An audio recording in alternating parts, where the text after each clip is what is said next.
Probably Chris. He's the only one that watches. Chris and Larry.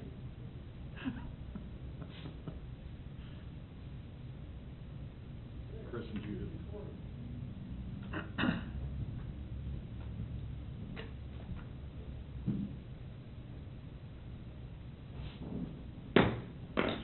I call this Gardner Electric Advisory Board meeting to order. Please join me in the pledge of allegiance.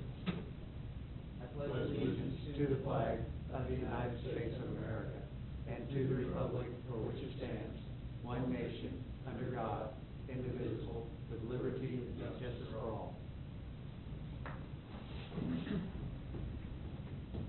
At this time, if anyone from the public would like to speak, you may. Seeing no one come forward, we will move on to the consent agenda. Do I have a motion? I'm so moved. Second. I have a motion and a second. Any further discussion? All in favor? Aye. All opposed? Moving on. New business. Number one, Dave, I assume you're going to talk about this? That's it. Yes. This all started about 2 weeks ago. I got a couple of calls from, just coincidentally the same day, of two parties that were interested in what would it take to install solar panels on my house. And I said, well, get on the website. The regulations are there, which I've attached.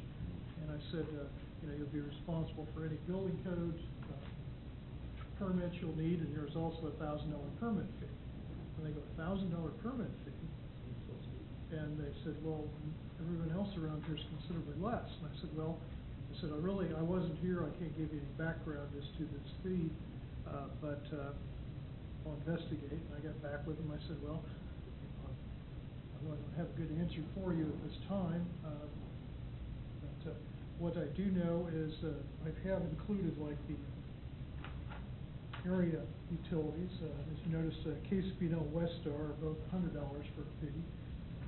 KCBPU has a different setup. They go for residential and small. They basically classify their customers as small, medium, and large. The small would be like 30 kVA or less. We cap ours at 10 kVA. But for a small residential, there's no fee. The City of Ottawa, which would be the comparable one to us, would be $100. I did notice that City of Washington does not charge a fee, but they, KCBPU, and some of the other cities do have a cap on the amount of producers they'll accept. It's like a percentage of their peak load. But after the callers and just after the research, I thought, well, it might be worth a discussion to see about how you all felt about this fee. We do have 2 customers online today. One of them is a commercial customer that's been online since the middle of 2010.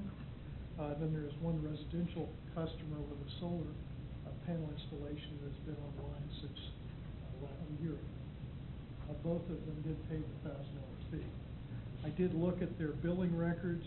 It's not weather adjusted. What it is the most current 12 months, or in the case of the residential, 11 months, just annual, converted to monthly, to their last billing last year prior to the actual installation. The commercial customer had about a 31% decrease in energy usage. Since he's on a demand meter, his demand was reduced by 19%. And the residential customer had about an 18% reduction in usage. Interestingly enough, the commercial customers only kicked back on average 5 kilowatt hours per month, whereas the residential customers' average has been 367 kilowatt per month. Those are paid at a rate of 150% of our energy cost average for the past 5 years. Works out to 6 cents a kilowatt hour. My recommendation would be to lower this based on Ottawa's $200. The cost we have in this, of course, we don't have a good history on what it takes to review, inspect, etc. But the main cost is the meter for a residential customer, single phase, it's about $150 for a meter that has the, can read both ways. Oh, okay. It has a meter, That's- it has a memory chip in it. For the commercial, the actual meters are considerably more expensive. Yeah. They're somewhere around $240. However, the main difference is the memory chip, which is about $140 to $150. We're trying to convert out, change out those meters eventually. I think there's currently about 260 three-phase customers, and about 150 of them have the newer type digital meters. So the only cost there is we pull the old meter off, put a new one on, the old meter will be ready for someone else, and we have to put the memory chip in for $150. So for both customers, the actual out-of-pocket is somewhere in the $140 to $150 range. That would leave, if we went to $200, about $50 to cover the labor. In this case, since we did just pass a integrated resource plan, one of the things we'll be going toward is looking at demand side savings. This may be a way to go. So any cost we have beyond the cost of the meter, $50 or whatever that difference is, would just be our contribution toward energy savings. The policy does have, if we review it, and for whatever reason their service line, their transformer is not something that can take the pushback, then they would be responsible, the customer would be responsible for the added costs. So the only equipment cost that we're seeing would be the meter upgrade. Okay, so you answered one of my two questions. Yes. And so I don't have a problem with the fee, because I think David Gardner was covering that cost. Another concern I have is the throwover switch for Right. renewables. I mean, if that's customer purchase, then that doesn't bother me there. But I want to make certain we're going to be doing that, because to protect the line when there's Sure. electricity going backwards. In the technical specifications, they do speak to the interconnection. Mhm. Let's see, kind of going through the technical requirements. System will automatically disconnect from Gardner Energy upon loss of Gardner Energy voltage and not reconnect unless it's been restored by the Gardner Energy. Basically, you have a cutout, so if you have power fluctuations, it cuts out. There's inverter. So the way I'm reading our specifications is that the protective devices are required, and that would be on the customer side. That was one of the concerns I had. Right, yeah, so the only time I could see is if for whatever reason the service line and the transformer were inadequate, but since these are Right. fairly small units, Yep. and they're generally not pushing back any more than they're drawing. I'm good. That's my two concerns. You know. My only question, you answered also, but I think what I would hope that we would do is communicate the itemization of the fee. So we're not just, are saying you're just gonna pay $200 to the city and we'll hook you up. Yes. It should say exactly what they're paying for. You're paying $148 per meter and $52 for processing and labor. Mhm. I just wanna make sure that that's clear. Well, I would agree. I would also mention though that when you do that, you want to put something that, but these numbers may change at any time, but the total will not exceed 200. For instance, when meter goes to 160, we still leave it at 200. Right. You know, it's not incorrect information. That's correct. Okay, you guys have answered or asked the technical things. My questions are more policy based. Mhm. So, it sounds like there's probably, one, we don't have a lot of track record here. We've got two customers, one each. And who knows how many more we're gonna have. But since the application fee is to review the customer's application and inspect the installation, then there's the meter and whatnot. What happens if the application's denied because, one, their setup isn't going to meet our requirements, or they said, we go through that technical specification with them during that inspection, and they say, oh, well, that's gonna cost me an extra $600, maybe I actually don't wanna do this. Mhm. do we really wanna be charging them $200 upfront for that? Or do we wanna have it as like a two-stage payment?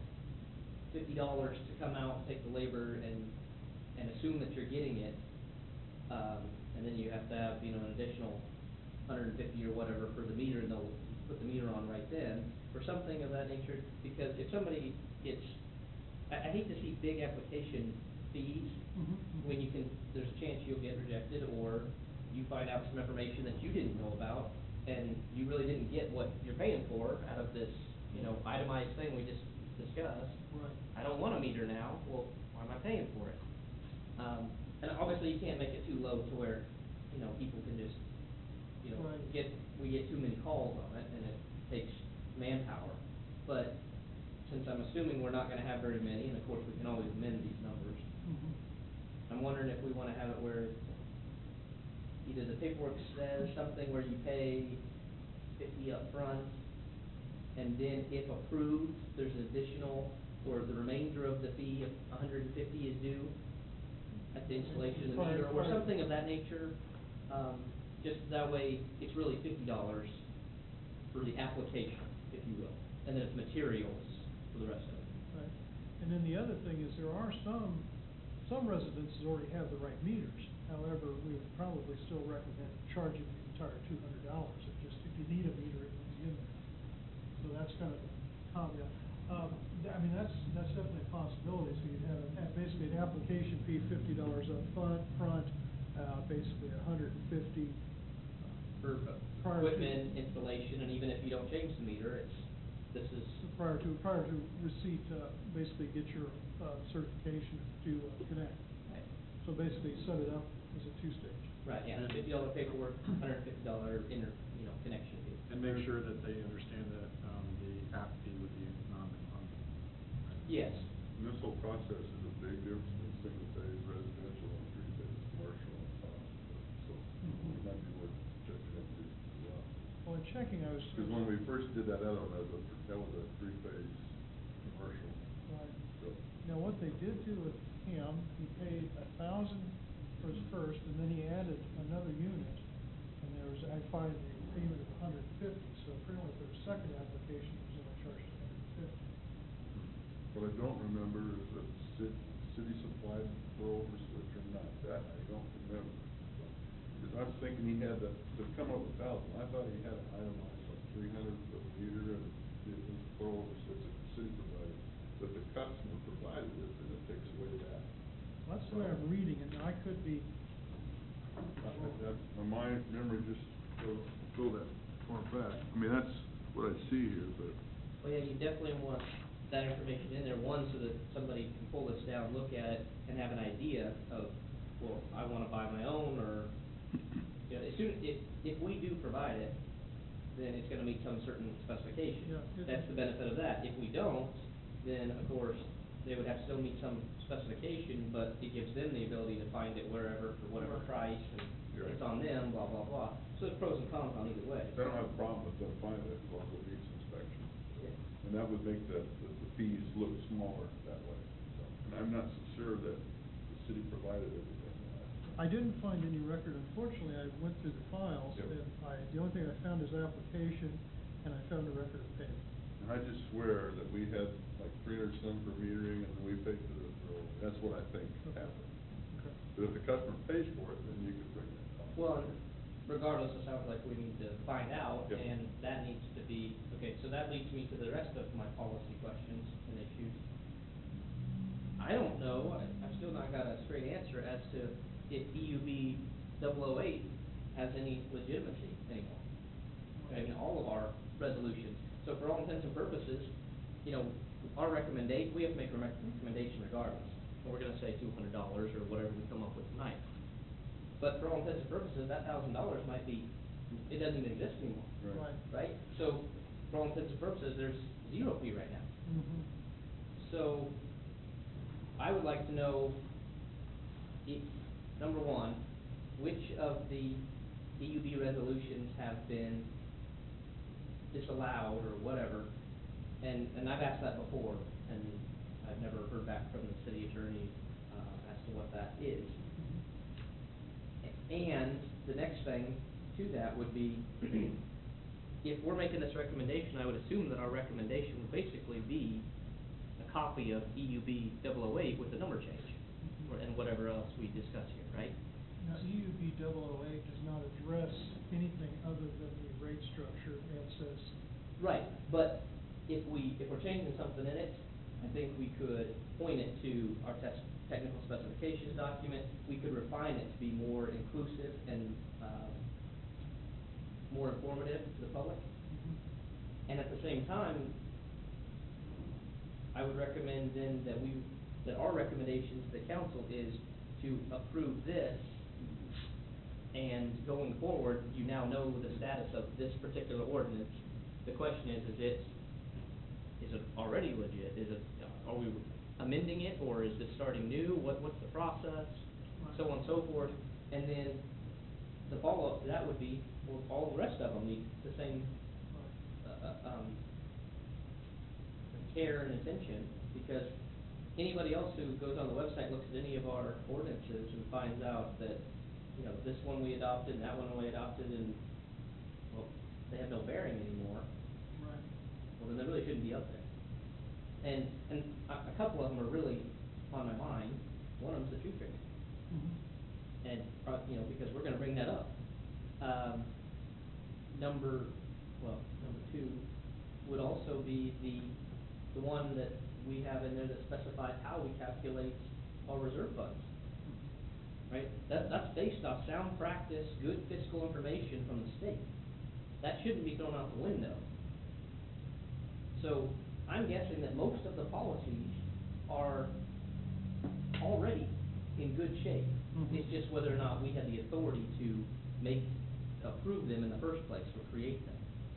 So, maybe the first thing is to recommend to the council to approve all of our resolutions again.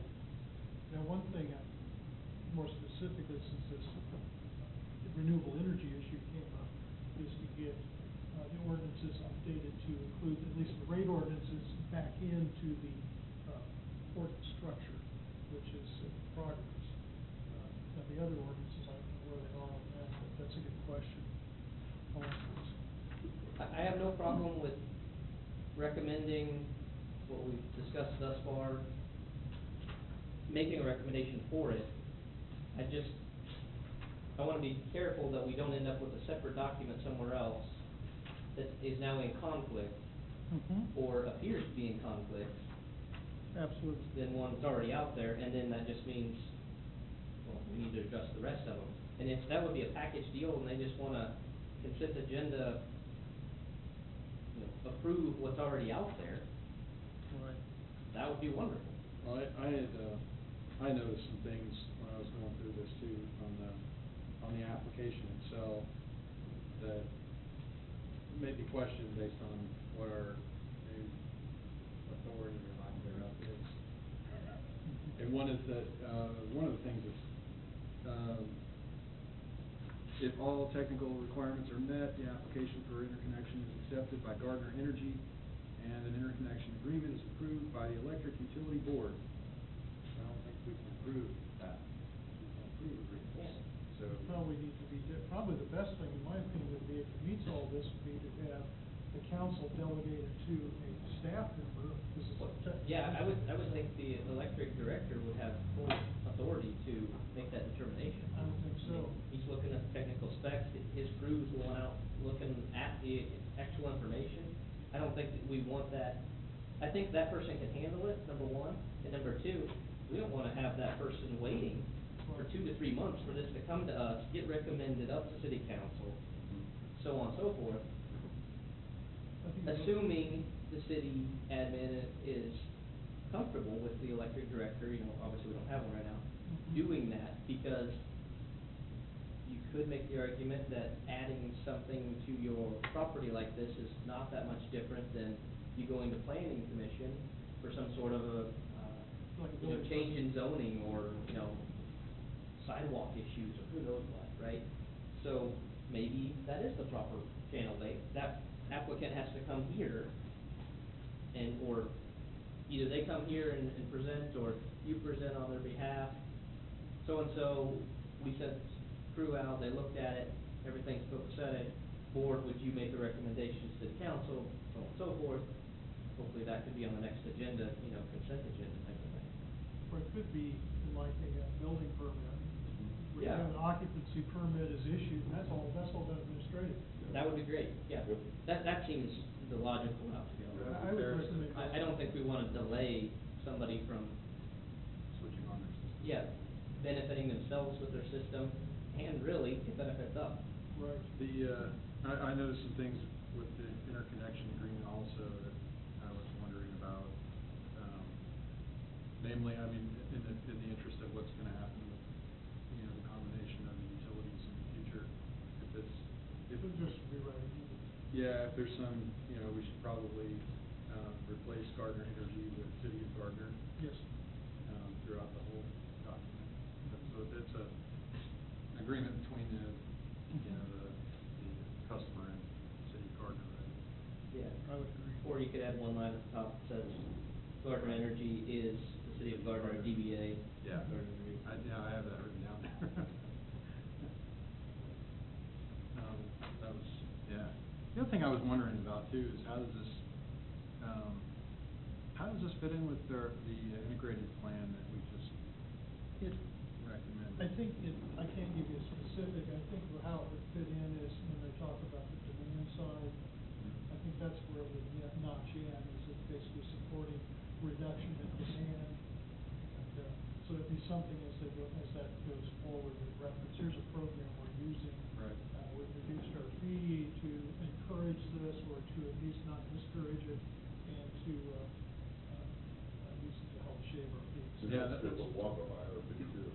Right, that's kind of what I was going for. I was hoping that we have a plan to capitalize on reducing this fee for that purpose. A lot of that's kind of where I was heading, that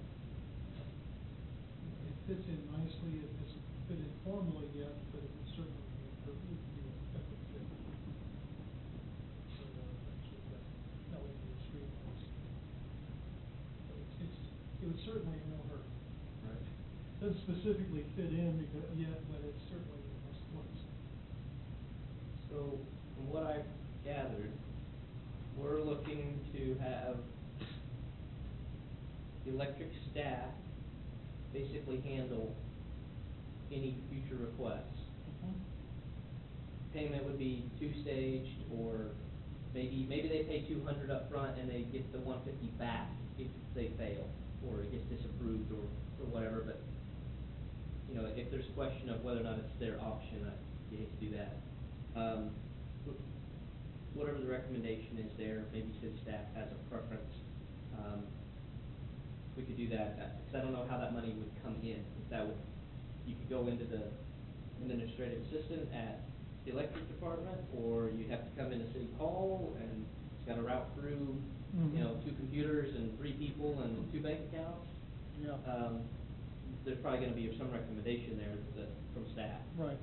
So, One other question I had is, what do we do for the 2 customers that are currently? That's a good question. The nice thing is, we're not very deep into this. If we could, one option would be to refund the difference to the fix.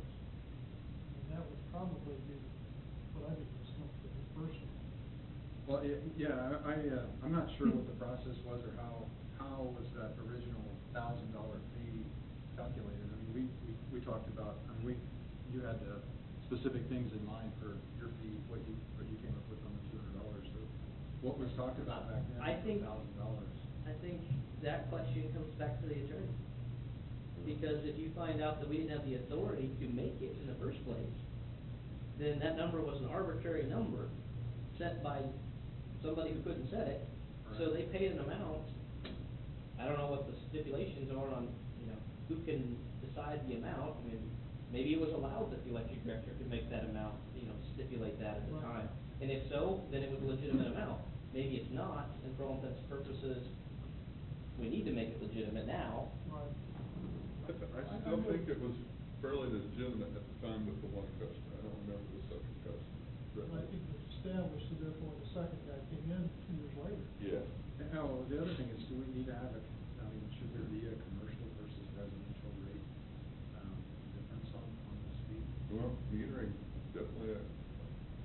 they're gonna find their way. Well, but they said that there's really not that much difference when it comes down to the chip. Right, and then when I met with, The three-phase meter is more expensive than right, the three-phase meter itself is probably around $260. Yeah. However, they've already got a meter in place, Mhm. And then in talking to, the staff today, I kind of got a primer on meters. Mhm. We tried, and in fact, at one point, I was trying to get that cost, I was gonna recommend a change for single phase versus three-phase. Yep. But then when it appeared that this meter, all you do is change it out, you pull the old meter out and use it somewhere else if you needed to. Mhm. And then the big difference is, the single-phase meters already have the memory, you just have to reprogram. The three-phase meters require the addition of this memory device. The memory is actually probably is not required to get it to read both ways, but it's good insurance because if some people start questioning, well, what was my actual usage, this will give you a printout, hour by hour, real-time printout. Solar is probably not as critical as wind power, but wind power will be very critical going both ways. Because you get most of your wind power at night, you don't have load. But Bill, the meter guy, he was recommending I would go ahead and have this memory capability if there are questions. There may not be any questions, but that would be the upgrade I would recommend. So, one way you could do it is, it looks like on residential, in all probability, we will be changing the meters out. For the commercial, very likely, we may or we may not. So say, look like over half of the three-phase customers have the new type meter in it. But, one thing you do know, with the new type meter, we have to add that additional cost, which is equivalent to about the cost of a single-phase meter. So if it was a new development though, a new commercial client, and we're putting the meter on for the first time, going forward, will we be putting in a meter that has this capability anyway? And it goes back to the same argument that it's the difference, or will we have to choose a special meter up front for them that has a higher cost? Because the three-phase customer, if they were not going with the renewals, and they get it without the chip, the upgrade would be the chip. The residential customers, the case you're talking about, they'd be getting the meter that's programmable. So you could argue if we're trying to make a case that our fee includes the meter, and perhaps we don't need the meter, the price is still $200. Right, because you're either reprogramming it or you're adding a memory chip. Yes. So either way, you're spending $150 for some operation, either a physical piece or somebody to reprogram it. Right. So, You know, it's basically, in some cases, it's a meter if you need it. We're still got people messing with it. Mhm. There may or may not be a new meter. However, when you get it down to $200, and 1,000 people are saying, well, what am I getting? $200, there's a certain amount of review and recovery cost. right. Well, and, you know, we put in there, quote, 50 for the installation of the meter, or switching, or reprogramming, or memory chip, or whatever. But, you know, looking at the other 150, you're actually probably using more than just the 50 to do the review and the inspection Absolutely. anyway, because you're not getting alignment out there for 10 minutes, Oh, you know, there's spending quite- $50, you're spending more. There's a lot of system support into this. Right. You're not recovering 100% of the cost. So I think it's our effort to help our vote. It's our contribution. Well, and there's nothing wrong with setting the number based off what we've discussed to encourage usage of the program, if not be exorbitant. And then, you know, if we get 1,000 people to do it, which realistically is probably gonna never happen or take forever to occur, then we can review it. You know, we get to 100 clients and, hey, you know, really, this looks like we could have done it for 150 total, or, you know, whatever. Mhm. Or, no, the cost to do this takes $300, we really ought to read. We can always look at it later, that's fine. All fees are reviewed annually. I know that all the other fees for the city are set by resolution, and this would be added to that resolution. So renewal of those or review is expected. Did we say, I'm sorry, did we say also, that we were gonna incur any cost of system upgrade? I thought that's what we said. No. If there's a system upgrade, that's added. Okay. So we go and we should, for whatever reason, find that, the system, I'm assuming that basically the service line and the transformer would be the main targets, are incapable of handling it, then the cost of upgrade would be on the customer. That seems reasonable, because you're not going to provide, if there's something extra, above and beyond typical service, you're not gonna provide that across the entire city for 2 customers. So, if they need additional things to make their system work, it's reasonable that that customer would incur that cost. And realistically, it sounds like there's not gonna be anything that is required anyway. I mean, if you're pulling 2,000 kilowatt hours down, you know, at whatever amperage and voltage, surely going backwards, your system isn't going to be any stronger, if you will, than what's coming the other direction. That's exactly right. So, What if, I mean, maybe I'm completely out there, but what if you get a whole neighborhood that decides to get together, let's say all the string customers that are all on the same circuit, they decide they're still all individual to to the tap. Now, if you end up getting a lot of usage, then you need to, we don't have it in ours that has a limitation on how many we would accept. If you do find some of the smaller systems say, well, we'll only take a certain percentage of our peak load. We're not there yet. I guess what we'll have to do is, if we do get big, I think the cost of these systems is such, there's not a lot of people. Right. Right, yes. I mean, some of the systems aren't horribly expensive, but the payback is many years out, 15, 20 years sometimes. So you start going, is it worth it? And most people say, no, I'm gonna move before then. Right.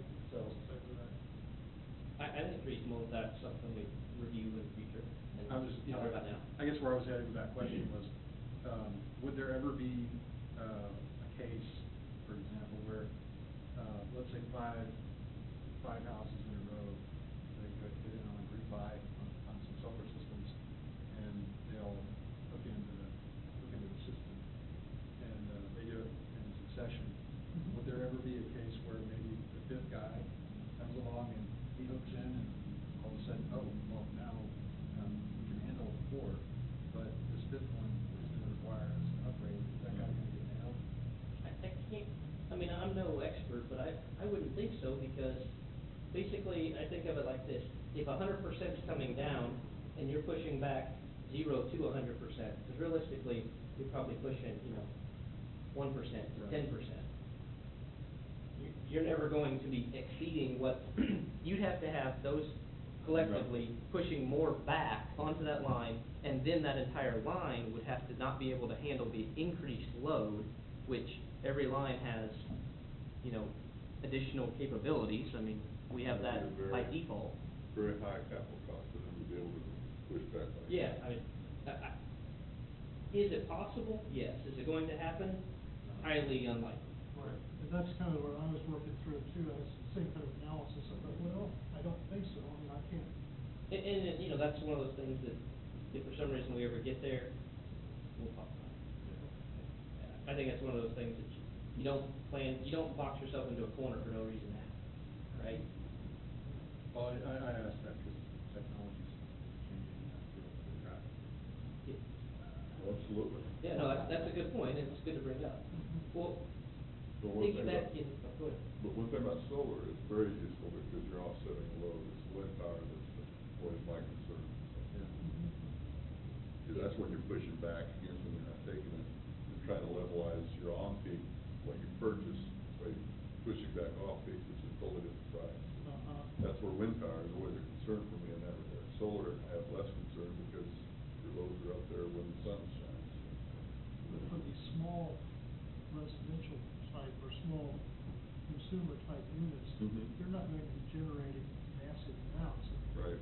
Right. I remember, I think the one that the fellow was selling, I don't know what the one for them, like 3 kVA or Yeah, something. he thought it was gonna be a lot bigger when he was putting it in, I remember that. But they're like 30 grand a piece or something like that. They're over- expensive, yeah. The Well, payback really and is there. you know what, there would be an additional issue there, because, the amount of wind power you get is directly proportional to the height above the ground and obstructions.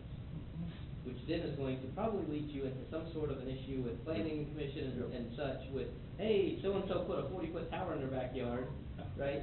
So, even Good point. if it comes up, I Yep. think this will be Yep. brought up in multiple circles. Right, yeah, well, and they, I mean, whatever is done here still doesn't exempt them from having to go through the planning process and the building code process. Well, right, yeah, they can't just throw a system in the middle of their front yard and everybody hates it and, Yes. you know, there's other issues there.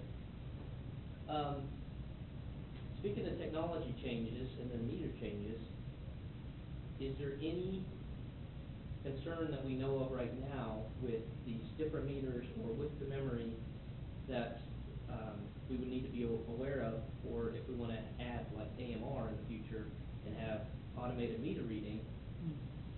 You know, can we get that information from the meter? Do we need to consider what meters we use for those type of potential upgrades in the future? Just because, you know, once you, I know we only have a couple people here, but once you put a new one on there, if, you know, in a year we do AMR, you hate to say, well, now we gotta change the meter out again, you know, when you just did it, and hopefully we had a little forethought. So, that's a question I would probably have for Bill, maybe, I don't know who else. Dave, do you know anything about that? Yeah, I've been, talking to salesmen, because, I've been trying to find a device out there that where I can control the capacitors or line breakers out there in the field, which I found 3 of them that will do it. And also read AMR and also read water. And it's easier right now to have water integrate with the electric meter than it is with the breakers and everything else like that integrate with the, breakers and capacitors and getting it back into the system. I found 3 of them that will do it. But first you have to buy their particular meter and their particular software. But it doesn't make any difference really what kind of water meter you have. All it has to be really required is that instead of a 2-wire water meter, it's gotta be a 3 or 4-wire water meter. Okay. Inside the head, and the 2 are just basically the LTEs that won't integrate with all these 3 other meter types at all. Doesn't make any difference what you do.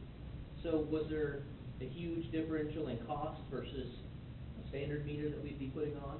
No, Okay, so that's good news. that's, And then, I guess, this would be a further discussion for another night, but with AMR, if we tied in and water, under the utility structure, they wanna tie in water reading as well, which makes perfect sense. I'm wondering how accepted and how easy that would be, because I can think of just my yard, where my water meter is way over here, and then my electric's around the house and over here. You know, am I running a wire all the way in my yard? No. Is it wireless? It's What's the wireless. process? Okay. It's wireless. And that's where, because the water meters will talk to basically almost anything. But the electric meters won't, because they're the main, everything will talk to the electric meter and then bounce back out on the system. And it'd be kind of daisy chain down, you put 300 or 400 meters in one area, and you have one transponder that takes it on out, sends it back to So where it needs to be at. it's wireless to the electric meter, and then the electric meter is wireless to the, To the receiving water device. and or whatever else. Okay. Sounds good. Okay, well, that sounds like that's not an issue. And hopefully, even if it did require switching it out, We're it gonna doesn't do sound like it. it's a big cost, because there's not a big differential, and I know that we already were hoping to move forward with AMR in the future at some point, so. So, I guess to summarize, basically, we're on board with $200, basically, which includes the meter, if necessary. $50 up front, $150 prior to acceptance and allowing it to go online.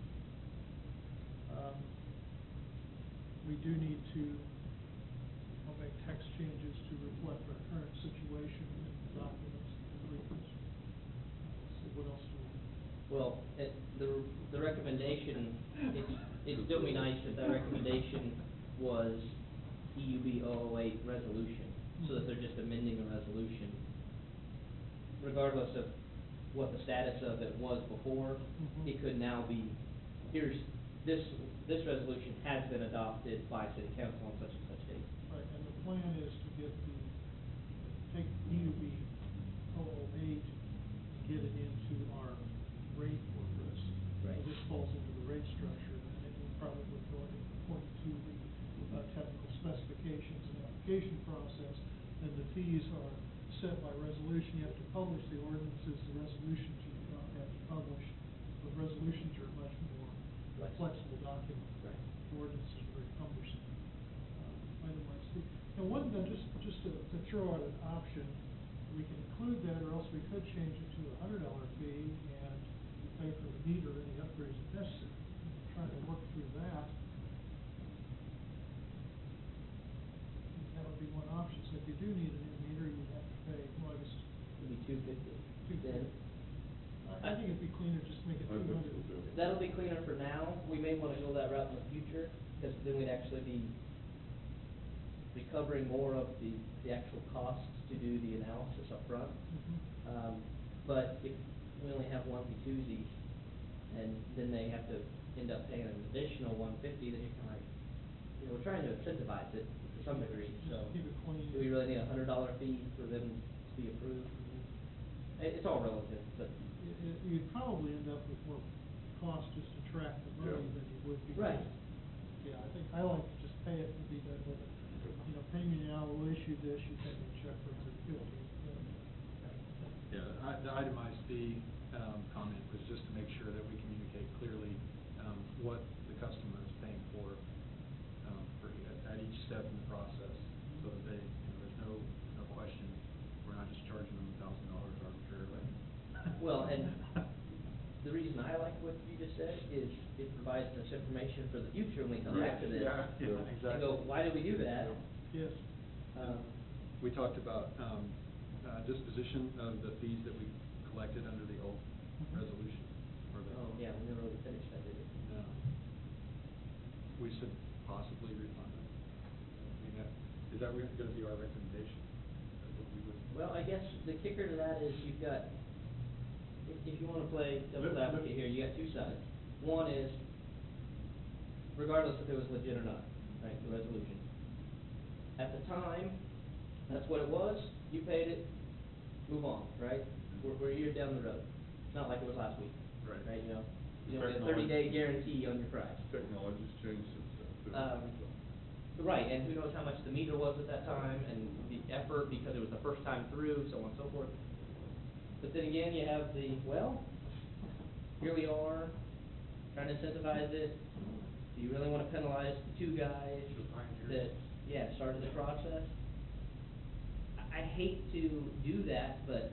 Here's my thinking, let's not go there, let's get it through first, and then if it goes through, Then we'll discuss then that. we'll discuss it, Yeah, That's a good idea. And we talked about updating the application, Mhm. updating the interconnection agreement, and then, of course, you mentioned, the resolution and getting it, we need something that's city council approved, not just Right. EUB approved from. Well, right, they could approve that resolution so that it points to the interconnect and everything else, and then that rate structure would point up to the true, wherever the rate structure ordinance is. Mhm. Because ideally, you would not want this document to have to change very often. If the only number that's changing is the rate, and that's getting reviewed anyway, you want that over here. Right. You want this one to be more about the whys and hows and whats as to actually implementing it. Here's the process, here's the application, here's the, link to the specification, here's the guts.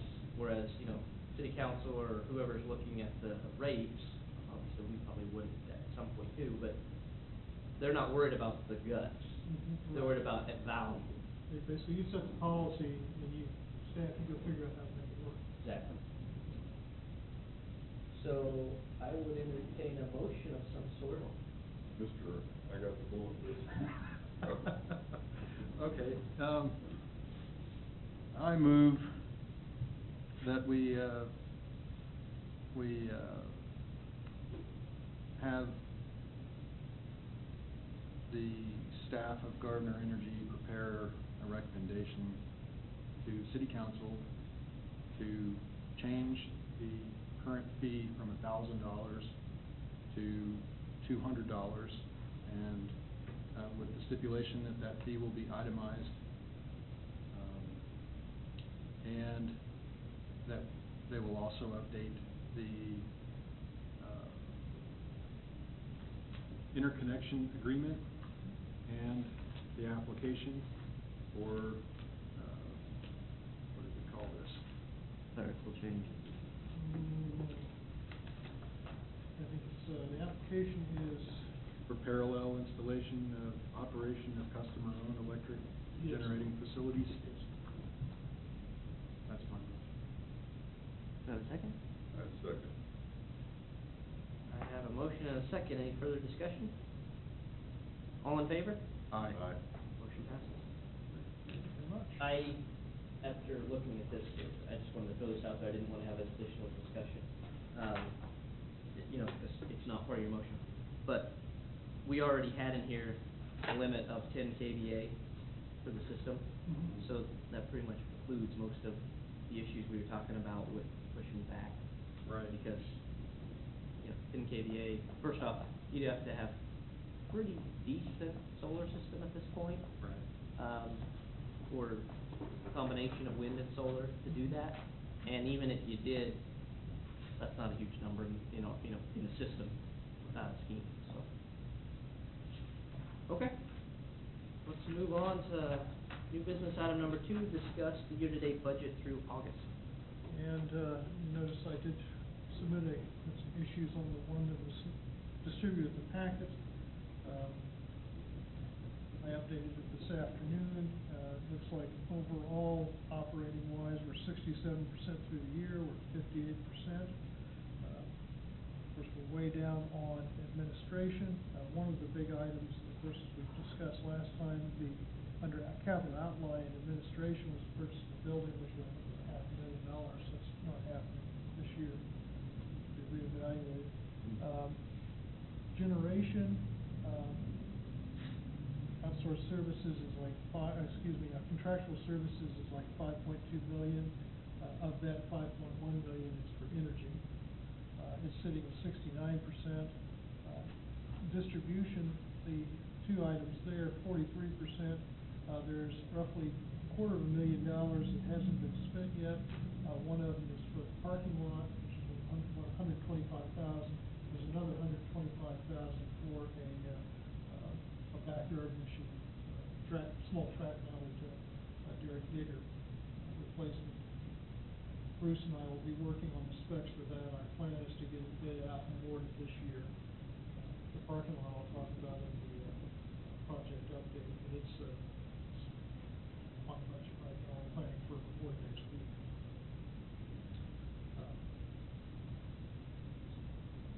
Any questions you might have? Yeah. Well, I'd still like to see, it says June 2013 year to date. I wish I could see it updated so we can compare it year. The third column, The third column, which one do I? working left to right. Ooh, oh God, okay. Yeah, just so that then you can see that. I know there's dollar amounts now, so they're not updating that third column. No, we're not. You're exactly right, because we've been working in the other, I apologize, it's kind of just staff shuffling. No, it's fine, and it was like that last month, but we had some changes, but this time I really wanna. Yeah, I agree. Did that. I thank you for bringing that to my attention.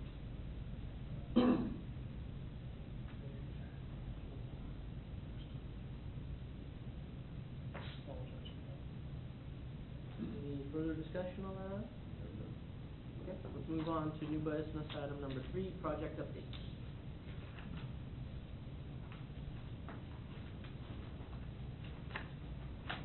Okay, hang on, where's the? Okay. The liturgy, the Unit 1 was brought online earlier this month. We're able to run it for 4 hours with an average of 14 megawatts an hour, so it's running well. It's back online and ready for dispatch by Southwest Power Pool. We did have another outage week ago Saturday. Same thing happened to us this earlier, similar type thing. We had transferred the load from substation 2 back to substation 1 on, a week before, the Monday prior to the 20th. Held for like 6 days. Then all of a sudden it basically shut down like it did the first time, except it took 6 days to do it. We got Emerson in to check it out, found basically some connections that were loose in the control system and some wiring issues. That was enough to basically give the breakers false readings and basically the breakers trip. They were able to get it back. Unfortunately, we've had some guys out for the touch-a-truck event, so we had 2 guys around with the truck, and then another fellow showed up and they were able to get it switched back in about 15 minutes. But Pretty good for a weekend. Yeah, it is. First we had 2 guys. Unfortunately, it took out Coleman, Walmart. Yeah, how was that reaction? I haven't heard anything, so. Really? How'd it look there? Not so rosy? Not so good. Yeah, I can imagine, yeah. So, yeah, it wasn't, we're gonna leave it offline until we go through and diagnose all the, basically review everything, test everything, and make sure we don't have any more problems. In the meantime, we have taken transformer 4 offline. We're able to redistribute, basically our 14 circuits are now being carried on 2 transformers. The big difference is, years ago, our total transformer capacity was about 40 megawatts. Well, those 2 transformer capacity is 60. The only difference is you just have bigger circuits, so if there is a major issue, it'll affect more people. Speaking of the substation 2 project, staff last week started installing the bus duct. Turned out there was an alignment issue. We're working through those issues to figure out how to correct it. But basically, it's about 4 inches too long. So, trying to determine who did the actual measurements and basically who's the culprit. It sounds like it's hopefully doesn't degenerate and everybody pointing to someone else. But Well, hopefully if it's longer though, we can do something with it and not if it's shorter. yes, that's true.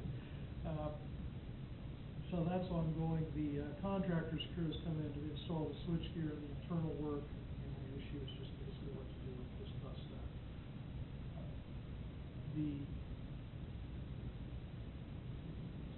So we've got the subject station distribution projects. We're still working on the alley project between Lauren and Park. November completion still anticipated. Still working on the line in Conestoga, which is going to ultimately take out the, there's a dual line running north-south. When the underground connections are completed, the old line will be removed. So it'll just be a single line.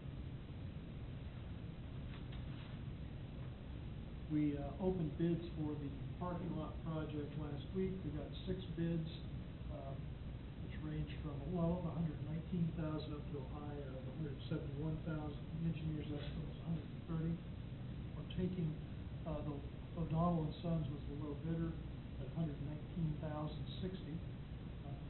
We'll be requesting an award Monday night. Contractors planning on starting the following week. We met with O'Donnell Tuesday. They're anticipating 14 days. So in the meantime, we'll move the distribution operation to the Energy Center. We'll still have access to the main building along the concrete pad that's existing with the full fence and get in and out. Fortunately with O'Donnell, every time I've worked with them, they're quick. Time's money, weather permitting, it can take 2 weeks. So that's going to go. The spill prevention containment and countermeasures plan, I do have a draft, just haven't had the time to review it. Finally, on the power supply, kind of as we talked last time, no real change. There wasn't enough interest to buy long-term contracts with the coal, gas, and nuke plant that they had identified. They're going to be looking for some shorter-term products. So some people are needing something as early as 2015, and there's a larger need after 2019. So the Power Supply Committee will be getting back with us with more information.